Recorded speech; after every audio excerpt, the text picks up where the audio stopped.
صحبت اور غسل جنابت. صحابہ کرام رضی اللہ عنہم کے درمیان غسل جنابت کا ایک مسئلہ زیر بحث آیا. ایک گروہ کہتا تھا کہ غسل صرف دخول پہ فرض ہو جاتا ہے، انزال شرط نہیں، یعنی واٹر ڈسچارج جو ہے وہ ضروری نہیں. دوسرا گروہ بیان کرتا تھا کہ وجوب غسل کے لیے دخول کے ساتھ انزال بھی شرط ہے. یہ طویل مباحثہ کسی فیصلہ کن صورت پر منتج نہ ہوا. آخر قرار پایا کہ ام المومنین حضرت عائشہ رضی اللہ عنہا سے دریافت کیا جائے.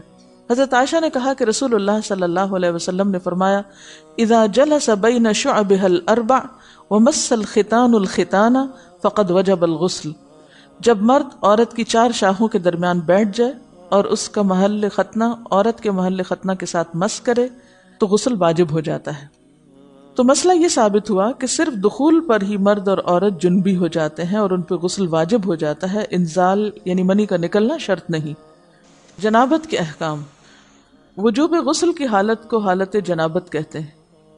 وجوب غسل یعنی جب غسل واجب ہو جاتا ہے تو اس حالت کو جنابت کہتے ہیں. جنابت کا لفظ جم سے، جم پہلو کو کہتے ہیں، نہیں بچنا. مندرجہ ذیل 4 حالتوں میں مسلمان مرد اور عورت پر غسل کرنا فرض ہو جاتا ہے. نمبر 1، جوش کے ساتھ منی خارج ہونے کے بعد، اس میں احتلام بھی داخل ہے، یعنی کوئی ایسا خواب آئے یا ویسے. نمبر 2، صحبت کے بعد یعنی سیکشول انٹرکورس کے بعد. نمبر 3، حیض کے بعد. نمبر 4، نفاس کے بعد یعنی بچے کی پیدائش کے بعد. اس میں یاد رکھیے کہ بہت سے لوگ پوچھتے ہیں کہ اگر خواتین انٹرنل چیک اپ کرواتی ہیں تو کیا اس سے غسل واجب ہوتا ہے؟ تو کوئی غسل واجب نہیں ہوتا جب تک کہ ان 4 چیزوں میں سے کوئی چیز نہ ہو.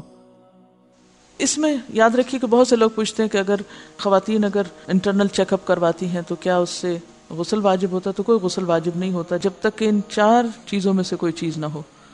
صرف منی خارج ہونے سے بات نہیں بلکہ جوش کے ساتھ منی خارج ہونے کے بعد غسل واجب ہوتا ہے. رسول اللہ صلی اللہ علیہ وسلم نے فرمایا جب تم عورت کی 4 شاخوں کے درمیان بیٹھ کر صحبت کرو تو تم پر غسل واجب ہو گیا اگرچہ منی نہ نکلے. آپ نے غور کیا ہوگا کہ طہارت کے مسائل بہت تفصیل کے ساتھ اور اپنے اندر بہت ڈیٹیلز رکھتے ہیں، اور بہت سے موضوعات ایسے ہیں کہ جو انسان کی ظاہری زندگی نہیں بلکہ اس کی نجی اور ذاتی زندگی سے متعلق بھی ہیں. لیکن اس طرح پبلکلی ان کو پڑھانا اور ان کو سکھانا یہ بھی ایک ضرورت ہے، کیونکہ آپ صلی اللہ علیہ وسلم نے انصار کی خواتین کی تعریف کی کہ انصار کی خواتین کتنی اچھی ہیں جنہیں حیا دین کا علم حاصل کرنے سے نہیں روکتا. تو سوال یہ پیدا ہوتا ہے کہ آخر اتنی تفصیلات کیوں؟ اور بعض لوگ اس کو ناپسندیدہ قرار دیتے ہیں. تو ایسا کرنا ناسمجھی کی علامت ہے. ہم دیکھتے ہیں کہ انسان اگر اللہ کے بتائے ہوئے طریقے کے مطابق زندگی بسر کرتا ہے تو اس میں خیر ہی خیر ہے، اور وہ صرف خیر اس کی اپنی ذات تک نہیں رہتی، بعض اوقات دوسروں کی بھلائی کا ذریعہ بھی بن جاتی. عورت کو بھی احتلام ہوتا ہے. ام المومنین حضرت سلمہ رضی اللہ عنہا روایت کرتی ہیں کہ حضرت ام سلیم نے رسول اللہ صلی اللہ علیہ وسلم سے کہا اے اللہ کے رسول، یقیناً اللہ حق سے نہیں شرماتا. یعنی حق بات اور ایک ضروری بات جو ہے اس کو واضح کرنا ضروری ہوتا ہے، اور اس معاملے میں شرم سے کام نہیں لینا چاہیے، کہیں ایسا نہ ہو کہ انسان انجانے میں غلط کام کرتا رہے. تو یہ کہہ کر انہوں نے مسئلہ پوچھا کیا عورت پر غسل ہے جبکہ اس کو احتلام ہو؟ آپ نے فرمایا ہاں، لیکن جب پانی کا نشان دیکھے یعنی منی دیکھے. اس پر حضرت ام سلمہ نے شرم سے منہ چھپا لیا اور عرض کیا اے اللہ کے رسول، کیا عورت کو بھی احتلام ہوتا ہے؟ آپ نے فرمایا ہاں ہوتا ہے، تیرا داہنا ہاتھ خاک آلود ہو. یعنی یہ ایک پیار کی ڈانٹ تھی، اور اس میں ہو سکتا ہے کہ مزاج کا فرق ہو، بعض خواتین کے ساتھ ایسا نہ ہو اور بعض کے ساتھ ایسا ہو، لیکن اس میں جو اصل چیز ہے وہ ایکسیسو واٹر ڈسچارج ہے. اس میں کہیں ایسا نہ ہو کہ لیکوریا وغیرہ کے ساتھ اس کو ریلیٹ کر دیا جائے. دونوں چیزوں میں فرق ہے. اور احتلام جو ہے وہ سوتے وقت ہوتا ہے، یعنی سو کر اٹھنے پر اگر انسان اپنے کپڑوں پر زیادہ ڈسچارج دیکھے، خواہ کوئی خواب یا کوئی فیلنگ یاد نہ بھی ہو، تو پھر غسل کرنا ضروری. معلوم ہوا کہ عورت یا مرد نیند سے اٹھ کر اگر تری یعنی نشان منی دیکھیں تو یہ احتلام کی علامت ہے، لہٰذا ان پر غسل کرنا فرض ہو جاتا ہے. اور اگر احتلام کی کیفیت انہیں یاد ہو لیکن نشان نہ پائیں، یعنی خواب یاد ہے لیکن کوئی سامنے علامت نہیں، تو غسل فرض نہیں ہوگا. ایسی صورت میں شک کی ضرورت نہیں ہے کہ نہیں وہ میں نے خواب دیکھا اور مجھے خواب بالکل صحیح یاد ہے تو مجھے نہانا چاہیے. نہیں، محض خواب پر نہیں نہایا جائے گا جب تک کہ فزیکلی کوئی ایسی چیز سامنے دیکھی نہ جائے.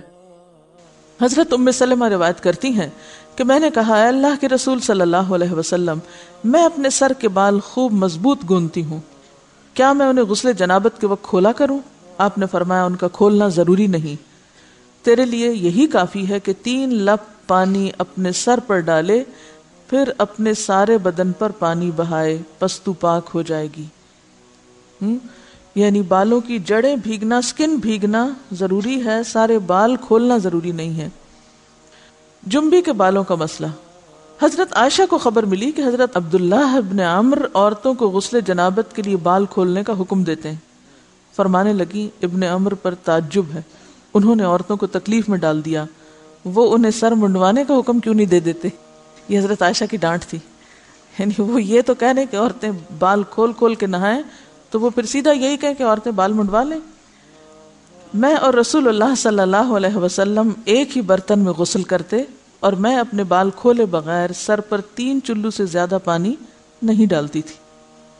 معلوم ہوا کہ غسل جنابت کے لیے بال کھولنے کی ضرورت نہیں، مگر یہ حکم صرف غسل جنابت کا ہے، غسل حیض کے لیے بالوں کا کھولنا ضروری ہے، کیونکہ وہ مہینے میں ایک دفعہ ہے۔ حضرت عائشہ سے روایت ہے کہ انہیں رسول اللہ صلی اللہ علیہ وسلم نے غسل حیض کے لیے فرمایا اپنے بال کھولو اور غسل کرو۔ اس میں آپ دیکھیے کہ دونوں چیزوں میں فرق کیوں ہے، دونوں کی نوعیت فرق ہے، اور حیض جو ہے وہ ایک نجاست کی کیفیت بھی ہے نا، قل ہوا اذی، تو اس کے بعد نہانا اور نہا کر خوشبو لگانا خاص طور پر اس کا سارا حکم آتا ہے، لیکن غسل جنابت میں نجاست کی وہ کیفیت نہیں ہے، یعنی حیض کا خون اور منی جو ہے ان دونوں کے حکم میں بھی فرق ہے، ٹھیک ہے نا۔ بعض علماء کے خیال میں جو منی ہے اٹ سیلف وہ ناپاک چیز نہیں ہے، اگر کسی کپڑے وغیرہ کو لگ گئی تو وہ کپڑا ناپاک نہیں، اگر اس کو خشک ہونے پر کھرچ کے صاف کر دیا جائے تو کپڑا صاف ہو جائے گا، لیکن خون حیض پر آپ صلی اللہ علیہ وسلم کیا فرمایا، چٹکیوں سے مل مل کے اس کو صاف کر کے دھوئے، تو ان دونوں میں بھی فرق ہے، لہٰذا ان دونوں کے بعد نہانے کے حکم میں بھی فرق ہے، ایک میں بال کھولے جائیں گے اور بال بھی دھوئے جائیں گے اور بالوں کی جڑیں بھی دھوئی جائیں گی، جبکہ دوسرے عام غسل جنابت میں بال کھولنا اور پورے بال دھونا شرط نہیں۔ بہت سی بچیاں ایسی جن کی شادی ہوتی ہے اور اس کے بعد انہیں ان مسائل کا پتہ نہیں ہوتا، یا تو وہ شرم کے بارے نہاتی نہیں، یا نہاتی ہیں تو پھر وہ پورے بال دھو دھو کے سکھانے میں اور ان چیزوں میں اتنا وقت ضائع کر دیتی ہیں کہ پھر بعضوں کا شوہر کی نافرمانی اور آپس کے تعلقات میں ٹینشن، لوگوں کا خوف۔